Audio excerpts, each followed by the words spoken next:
চিকিৎসাধীন ইনকিলাব মঞ্চের মুখপাত্র ওসমান হাদির মৃত্যুর পর প্রতিবাদে উত্তাল শাহবাগ রাস্তা অবরোধ করে আগুন জ্বালিয়ে বিক্ষোভ করেছে বিক্ষুব্ধ ছাত্র জনতা। খুনিদের দেশে ফিরিয়ে এনে দৃষ্টান্তমূলক শাস্তির দাবি জানিয়ে তারা বলেন, হাদির রেখে যাওয়ার সংগ্রাম থামবে না। এদিন হাদির উপর হামলা ঘটনায় বেরিয়ে এলো চাঞ্চল্যকর তথ্য, যা জানলে আপনারও গায়ের লোম শিউরে উঠবে। চলুন জেনে আসি কিভাবে হাদিকে হামলা করে ভারতে পালিয়েছে হাদির হত্যাকারী ফয়সাল। রাজশাহীতে পুলিশের ব্যারিকেড ভেঙে ভারতীয় সহকারী হাইকমিশন অফিস ঘেরাও করার সময় পুলিশের সঙ্গে ধস্তাধস্তিতে জড়িয়ে পড়েন ভারতীয় আধিপত্য বিরোধী জুলাই ৩৬ মঞ্চের নেতাকর্মীরা। পুলিশের প্রতিরোধের মুখে এক পর্যায়ে পিছু হটতে বাধ্য হন তারা। পরে আবারও নগরীর ভদ্রায় ভারতীয় সহকারী হাইকমিশন অফিসের সামনে বিক্ষোভ কর্মসূচি পালন করেন। তাদের এই কর্মসূচি ঘিরে ভারতীয় সহকারী হাইকমিশন গোটা দেশের মানুষকে শোকের সাগরে ভাসিয়ে চলে গেল ওসমান হাদি। কিন্তু ওসমান হাদির চলে যাওয়াটাই কি সব শেষ? না দর্শক, শেষ না। এর ক্রিয়া প্রতিক্রিয়া নিয়ে আমি ভাবছি। এই ফয়সাল করিম দাউদ কি একজন প্রফেশনাল শুটার? অথচ পত্রিকায় তার যে পরিচয় বেরিয়ে আসছে সেখানে জানা যাচ্ছে যে এই ব্যক্তির একটা আইটি ফার্ম পর্যন্ত ছিল। একজন প্রফেশনাল শুটারের বাবা মা ভাই বোন এরকম আত্মীয় স্বজন পরিবার পরিজন খুঁজে পাওয়া কি এত সহজ হওয়ার কথা? এবং তিনি কি সত্যি এমন একটা হত্যা প্রচেষ্টার পর তার বাবা মায়ের সঙ্গে দেখা করতে যাবেন? দর্শক, ওসমান হাদির মৃত্যু আমাদেরকে একটা বড় মেসেজ দিয়ে গেল। আমাদের সমাজে হানাহানি হিংসা বিদ্বেষের সমাজে পরিণত হয়েছে, সেই মেসেজটা আমাদেরকে স্মরণ করিয়ে দিয়ে গেল। এই ব্যাপারে নানাজন নানা কথা বলছেন। প্রিয় দর্শক, আপনাকে স্বাগতম আমাদের রাজনীতি কথা চ্যানেলে। আবারও হাজির হলাম নতুন একটি ভিডিও নিয়ে। প্রিয় দর্শক, বাংলাদেশের নির্বাচন প্রেক্ষাপটে যে পরিস্থিতি এসে দাঁড়িয়েছে তারই আলোকে হাজির হলাম কয়েকটি ভিডিও নিয়ে। ইতিমধ্যেই আপনারা ভিডিওর অংশবিশেষ দেখছেন, অংশবিশেষ দেখেই বুঝতে পারছেন আজকের ভিডিওটি কতটা গুরুত্বপূর্ণ হতে যাচ্ছে। তাই বলবো দর্শক, ভিডিওটি স্কিপ না করে সম্পূর্ণ ভিডিওটি দেখলেই বুঝতে পারবেন আপনাদের বাংলাদেশের সর্বশেষ পরিস্থিতি। প্রিয় দর্শক, ভিডিওটিতে একটি লাইক দিয়ে চলুন সম্পূর্ণ ভিডিওটি দেখে আসি। ধন্যবাদ সবাইকে। হাদির উপর হামলা ঘটনায় বেরিয়ে এলো চাঞ্চল্যকর তথ্য, যা জানলে আপনারও গায়ের লোম শিউরে উঠবে। চলুন জেনে আসি কিভাবে হাদিকে হামলা করে ভারতে পালিয়েছে হাদির হত্যাকারী ফয়সাল। ইনকিলাব মঞ্চের এই ফয়সাল করিম দাউদ কি একজন প্রফেশনাল শুটার? অথচ পত্রিকায় তার যে পরিচয় বেরিয়ে আসছে সেখানে জানা যাচ্ছে যে এই ব্যক্তির একটা আইটি ফার্ম পর্যন্ত ছিল। একজন প্রফেশনাল শুটারের বাবা মা ভাই বোন এরকম আত্মীয় স্বজন পরিবার পরিজন খুঁজে পাওয়া কি এত সহজ হওয়ার কথা?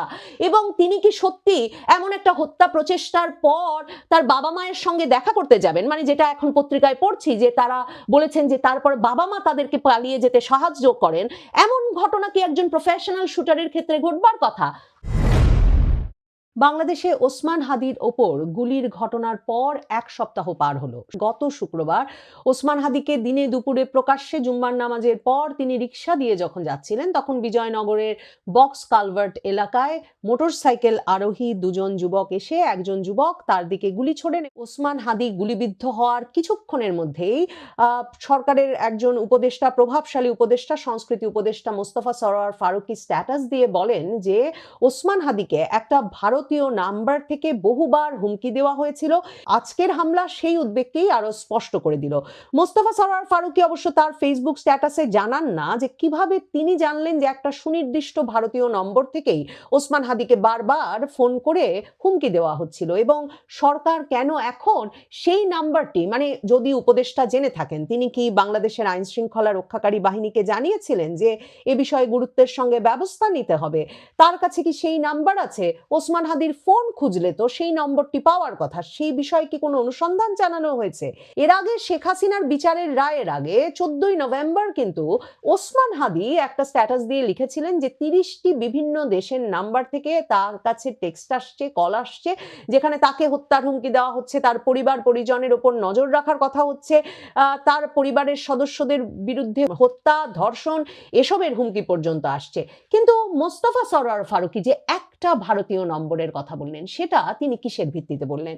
ওসমান হাদির ওপর গুলিবর্ষণের 24 ঘন্টা পার হওয়ার আগেই ইন্টারনেটে প্রাপ্ত তথ্যাবলী বিশ্লেষণ করে এবং ওসমান হাদির ইনকিলাব কালচারাল সেন্টারের সিসিটিভি আর ওই যখন গুলি চালানো হয়েছে সে সময়কার সিসিটিভি ফুটেজ সহ নানা প্রাপ্ত তথ্যাদি বিশ্লেষণ করে একটি ফ্যাক্ট চেকিং প্রতিষ্ঠান দ্য ডিসেন্ট এবং যুক্তরাজ্য প্রবাসী আল জাজিরার সাংবাদিক জুলকারনাইন সায়ের তারা মিলে বের করে ফেলেন যে ওসমান হাদির ওপর যিনি গুলি চালিয়েছেন তিনি একজন ছাত্রলীগ কর্মী, ছাত্রলীগের এক নেতা, এবং সেই ব্যক্তিটি ফয়সাল করিম দাউদ নামের এই ব্যক্তিটিকে ইউনূস সরকারের আমলে শেখ হাসিনার পতনের পর এই ছাত্রলীগ নেতা নভেম্বর মাসে অস্ত্রসহ ডাকাতি করতে গিয়ে আদাবরে এক প্রতিষ্ঠানে ধরা পড়েছিলেন এবং অস্ত্রসহ ডাকাতির অভিযোগে তাকে ধরবার পরেও তিনি 1 মাসেরও কম সময়ে জামিন পেয়ে যান।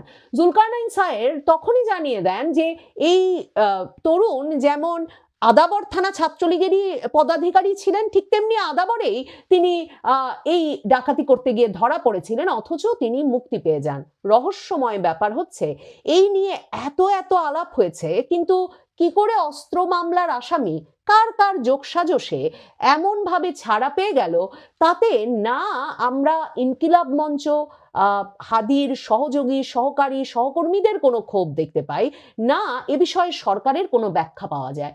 সরকারের তরফ থেকে ডক্টর মোহাম্মদ ইউনূস বিজয় দিবসের জাতির উদ্দেশ্যে ভাষণে যেমন আগেও বলে রেখেছিলেন যে তিনি সর্বোচ্চ গুরুত্বের সঙ্গে ওসমান হাদির হত্যা প্রচেষ্টাকারীকে ধরবার নির্দেশ দিয়েছেন, কিন্তু হত্যা প্রচেষ্টাকারী 2 যুবকই, মানে যে মোটরসাইকেল চালাচ্ছিল সেও এবং যে গুলি চালালো সেই ফয়সালও, দুজনেই শুক্রবার রাতের মধ্যেই সীমান্ত পাড়ি দিয়ে ভারতের পৌঁছে গেছেন। এই খবরটিও জানতে হয় সামাজিক যোগাযোগ মাধ্যমে সেই জুলকারনাইন সায়ের যুক্তরাজ্য প্রবাসী এই সাংবাদিকের কাছ থেকে। আইন শৃঙ্খলা রক্ষাকারী বাহিনী কি জুলকারনাইন সায়ের সঙ্গে কোনো যোগাযোগ করছেন যে তিনি কি করে এতটা নিশ্চিত হয়ে বলছেন যে এই হত্যা প্রচেষ্টাকারীরা দুজনেই, মোটরসাইকেল চালক এবং হত্যা প্রচেষ্টাকারী দুজনেই সীমান্ত পাড়ি দিয়ে ভারত চলে গেছেন? কিন্তু সরকার তাহলে সেটা স্বীকার করছে না কেন এবং সেটা জানাচ্ছে না কেন, ওখানে বা রহস্য করছে কেন? কিন্তু সরকারও যে সে সন্দেহ করে তার প্রমাণ হচ্ছে পররাষ্ট্র মন্ত্রণালয় কিন্তু ভারতের হাই কমিশনার প্রণয় বর্মাকে মন্ত্রণালয়ে তলব করে অনুরোধ করেছে যে যাতে হাদিরকে হত্যা প্রচেষ্টাকারীরা বাংলাদেশের সীমান্ত পেরিয়ে ভারত পৌঁছে গেলে ভারত দ্রুত সময়ে তাদের গ্রেফতার করে ফেরত দেয়, এবং সেটা নিয়েই এখন সবচেয়ে বেশি ক্ষোভ হাদির সহকর্মী সহযাত্রী জুলাই আগস্ট আন্দোলনের তরুণদের, যে ভারত হাদির হত্যা প্রচেষ্টাকারীকে আশ্রয় দিয়েছে।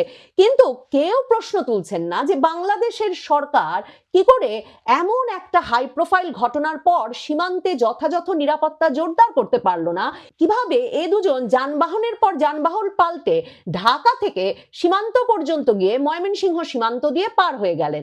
মানে সরকার যে কি করতে পারতো এক্ষেত্রে সেটার সবচেয়ে বড় প্রমাণ কিন্তু সরকারই দিয়েছে। যখন জানা গেল, একেবারে নিশ্চিত করে জুলকারনাইন সায়ের বলছেন যে তিনি নিশ্চিত, তিনি একেবারে শতভাগ নিশ্চিত যে হত্যা প্রচেষ্টাকারী দুজনই ভারত পালিয়ে গেছেন, তখন সরকার অবৈধ পথে ভারতে পালিয়ে যেতে সহায়তার অভিযোগে দুজনকে গ্রেফতার করেছেন। এ দুজন রীতিমতো হালুয়াঘাট, ধোবাউড়া, শেরপুর এলাকায় সীমান্ত দিয়ে অবৈধ পথে লোকজন এবং মালামাল পারাপারের সিন্ডিকেটটা নিয়ন্ত্রণ করে সেই অভিযোগে, মানে পুলিশের কাছে তার মানে এখন রীতিমতো খবর আছে যে ওই সীমান্ত দিয়েই পাড়ি দিয়েছে, কিন্তু সরকার এখনো স্বীকার করছে না যে হাদির হত্যা প্রচেষ্টাকারীরা পালিয়ে গেছে, যে কারণে পুলিশ কিনা হালুয়াঘাট, ধোবাউড়া, শেরপুর এলাকার সীমান্ত দিয়ে যারা পারাপার করেন সব সময় এবং যারা ওই সিন্ডিকেট নিয়ন্ত্রণ করেন ওই দুজনকে গ্রেফতার করে এনেছে। এখন এই গ্রেফতারটা পুলিশ আগে করলো না কেন? পুলিশের কাছে যদি হালুয়াঘাট, ধোবাউড়া, শেরপুরে কারা এই পারাপার করে এই তথ্য থাকে, নিশ্চিতভাবে বাংলাদেশের সকল সীমান্ত পথ দিয়ে যারা অপরাধীদের পারাপার করে, মালামাল পারাপার করে, সেই চোরাচালানকারী এবং মানুষ পারাপারকারী ব্যক্তিদের খবর তো তার মানে সারা বাংলাদেশের সকল সীমান্ত দিয়ে এই আইন শৃঙ্খলা রক্ষাকারী বাহিনীর কাছে ছিল। সেই গ্রেফতারগুলো আগে করা হলো না কেন? এই রহস্য ভেদ হয় না। এই প্রশ্ন অবশ্যই মনে জাগে যে 2024-এর আগস্টের পর থেকে। দর্শক, ওসমান হাদির মৃত্যু আমাদেরকে একটা বড় মেসেজ দিয়ে গেল। আমাদের সমাজে হানাহানি, হিংসা, বিদ্বেষের সমাজে পরিণত হয়েছে, সেই মেসেজটা আমাদেরকে স্মরণ করিয়ে দিয়ে গেল। এই ব্যাপারে নানাজন নানা কথা বলছেন। ওসমান হাদির মৃত্যুর পরে নানা ঘটনা ঘটতে দেখা গেছে। রাজধানীতে প্রথম আলো, ডেইলি স্টারে হামলার ঘটনা আমরা দেখেছি। গত রাতে গণমাধ্যম ইত্তেফাক তারা নিশ্চিত করছে যে হাদির মৃত্যুর পর চট্টগ্রামে আওয়ামী লীগের যে পালিয়ে যাওয়া সাবেক শিক্ষামন্ত্রী নওফেল, তার বাড়িতে আক্রমণ করা হয়েছে এবং আগুন জ্বালানো হয়েছে। আরও এরকম ঘটনা ঘটতে পারে বলে আশঙ্কা করা হচ্ছে।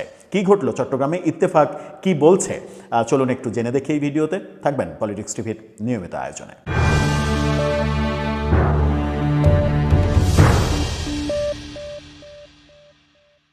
দর্শক, ওসমান হাদির মৃত্যু একদিকে যেমন বেশিরভাগ মানুষকে কাঁদাচ্ছে, আবার কিছু কিছু মানুষকে তো উল্লসিত করছে। সেটা বাংলাদেশের রাজনৈতিক যে সংস্কৃতি তৈরি হয়েছে, সেই সংস্কৃতিতে অবাক হওয়ার কিছু থাকবে না, সেটাই স্বাভাবিক ঘটনা হিসেবে আমাদের মেনে নিতে হবে। কিন্তু মৃত্যুর পরে নানা ধরনের ঘটনা ঘটতে দেখছি আমরা।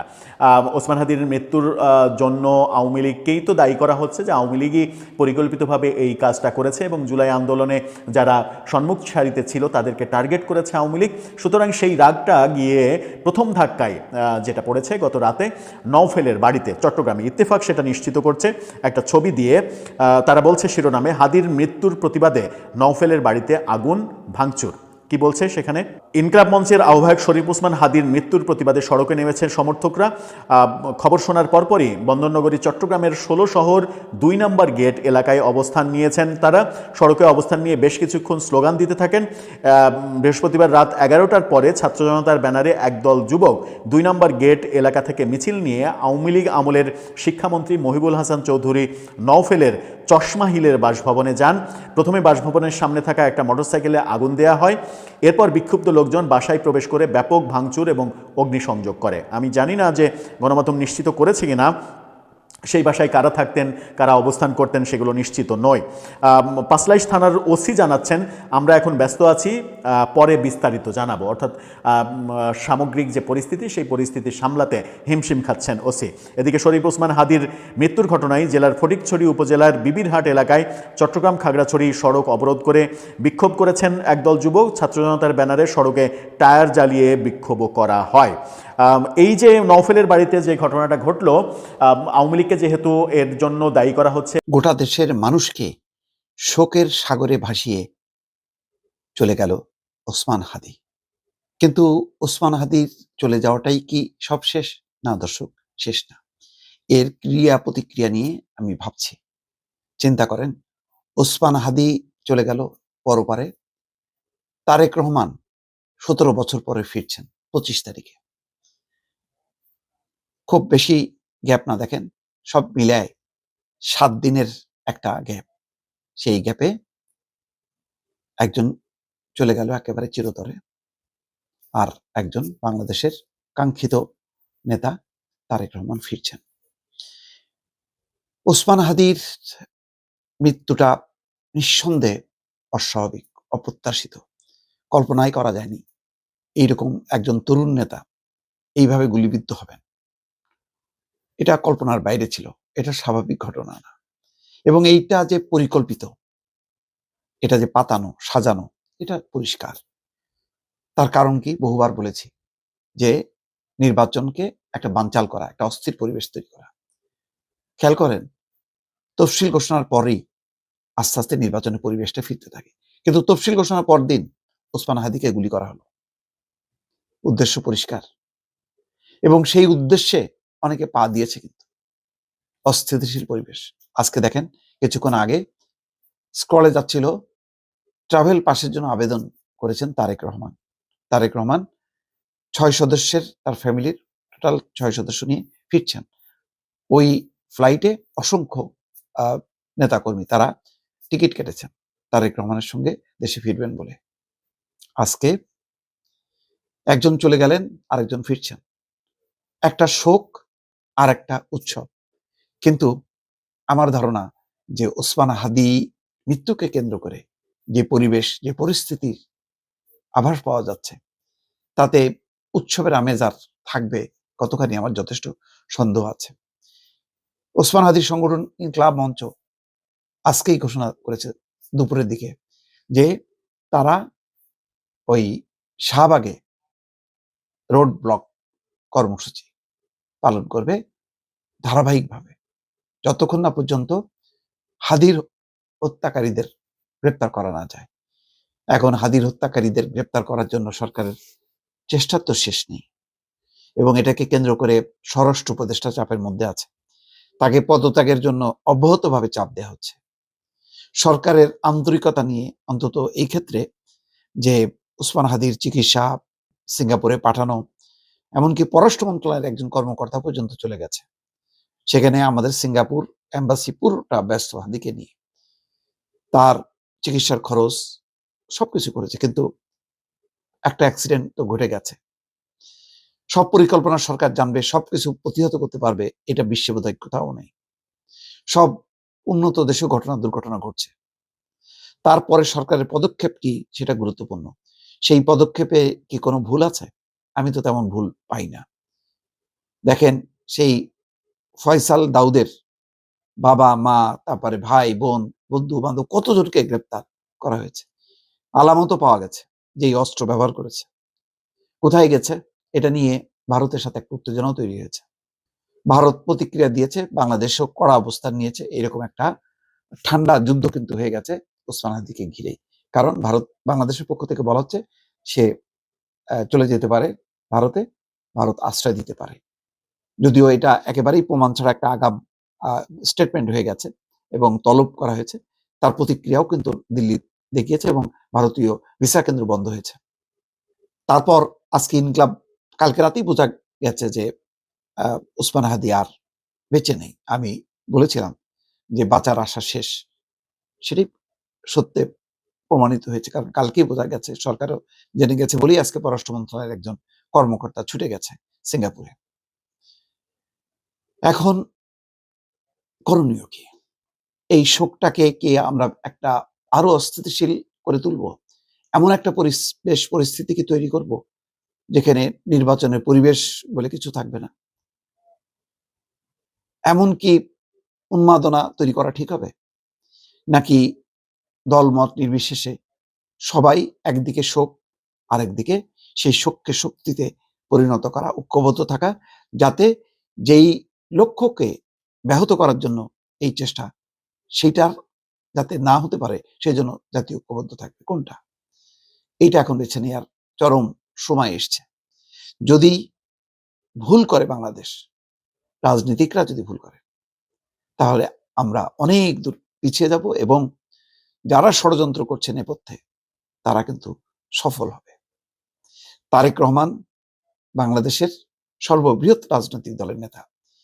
তিনি আসছেন এই ঘোষণার সাথে সাথে বড় একটি রাজনৈতিক দল আস্তে আস্তে তার অবস্থান পরিবর্তন করা শুরু করেছে, দল ঐক্যবদ্ধ হতে শুরু করেছে এবং একটা নির্বাচনী আমেজ বা উৎসবের মতন করে একটা পরিস্থিতি তৈরি হয়েছে। যদিও এই দলের প্রধান নেত্রী বেগম খালেদা জিয়া এভারকেয়ার হসপিটালের, বলতে গেলে তিনিও সংকটাপন্ন অবস্থায় আছেন, তারপরেও সামনে যেই নির্বাচন, এটা শুধু উৎসব না, এটা একটা লড়াই, এটা একটা সংগ্রাম, এটা একটা যুদ্ধ। নির্বাচন এখন উৎসবের বদলে আমি বলবো এটা যুদ্ধে রূপ নিয়েছে। এই যুদ্ধে যদি রাজনৈতিক দলগুলো সঠিক সিদ্ধান্ত না নিতে পারে, অর্থাৎ যে কোনো মূল্যে নির্বাচনী যুদ্ধ সফল করতে হবে, নির্বাচনী যুদ্ধে জিততে হবে, এই প্রত্যয় নিয়ে যদি নির্বাচনটা না সম্পাদিত হয়, তাহলে কিন্তু আমরা অনেক অনেক পিছিয়ে যাব এবং বাংলাদেশ একটা সর্বনাশের মধ্যে পড়বে। সুতরাং একদিকে শোক, আর একদিকে তারেক রহমান যে আসছেন, সেটা হলো শক্তি। এই শোক আর শক্তির একটা সম্মিলন ঘটানো খুবই জরুরি। এটা আমি এই ভিডিওর মধ্য দিয়ে দেশের মানুষের প্রতি আহ্বান জানাচ্ছি।